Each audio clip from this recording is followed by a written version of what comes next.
L'œuvre majeure de Paul Tillich s'intitule Systématique théologie. Théologie systématique, et la parution s'étale sur une vingtaine d'années. Et ce n'est que cette année qu'on a pu en terminer la traduction française, traduction publiée par Labor et Fides, un éditeur protestant, CERF, un éditeur catholique, et les presses de l'Université de Laval au Canada, ce qui montre bien d'ailleurs, comment dirais-je, à la fois l'intérêt multiconfessionnel et multiculturel de Tillich.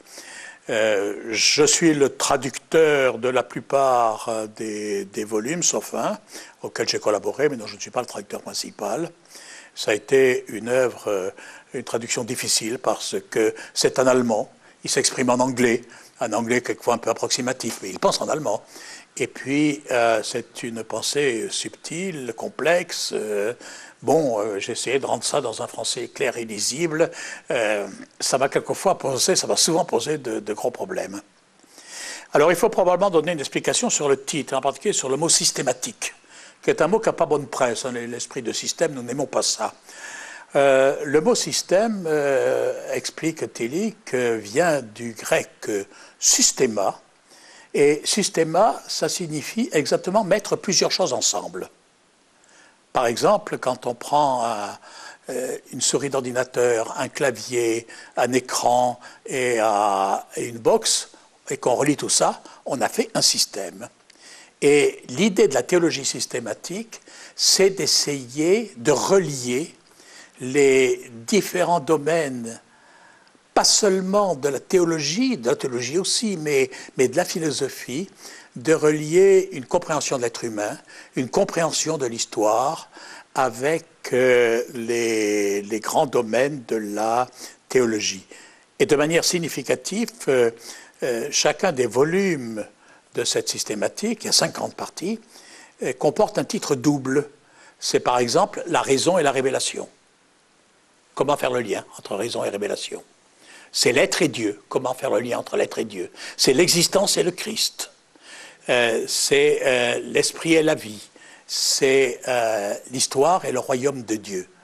Donc, cette volonté de tisser les choses ensemble, bien entendu, aucun système ne peut tout englober.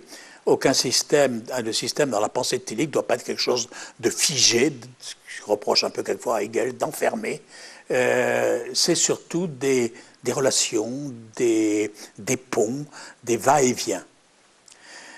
Et c'est d'ailleurs une des idées assez fondamentales de Tillich, pour qui le travail du théologien est un travail de mise en corrélation.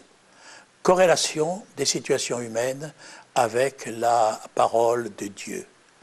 Corrélation du message qui se dit à travers la Bible avec ce que nous vivons, avec ce que nous pensons, avec la pensée humaine. Corrélation de la promesse du royaume avec l'histoire. Corrélation, et ça c'est celle qui lui paraît le plus profonde, la plus fondamentale, celle qui recoupe les autres, corrélation des questions que porte l'être humain en lui avec les réponses que donne la révélation. Corrélation qui n'est pas toute simple. Il faut bien voir que d'abord les questions de l'homme, pour Tillich, c'est l'être humain lui-même qui est question. Son existence est question. En effet, l'homme est un être qui a de l'être, mais qui n'a pas tout l'être, et qui donc est toujours en manque, en quête, en recherche. Et c'est ça qu'il y a derrière ces questions. D'autre part, les réponses de la Bible, que l'on peut déchiffrer dans la Bible, ne sont pas des réponses qui saturent la question, mais qui la relancent, qui la déplacent, qui font aller de l'avant. Je prends un exemple tout à fait classique pour faire comprendre cette démarche. L'être humain est habité par la crainte de la mort. La réponse de la révélation, c'est l'annonce de la vie éternelle. Mais l'annonce de la vie éternelle pose une question redoutable, celle du jugement. comment dans la vie éternelle, comment dans l'au-delà vais-je être pesé, jugé, est-ce que je ne vais pas devant la condamnation? D'où l'angoisse de l'enfer.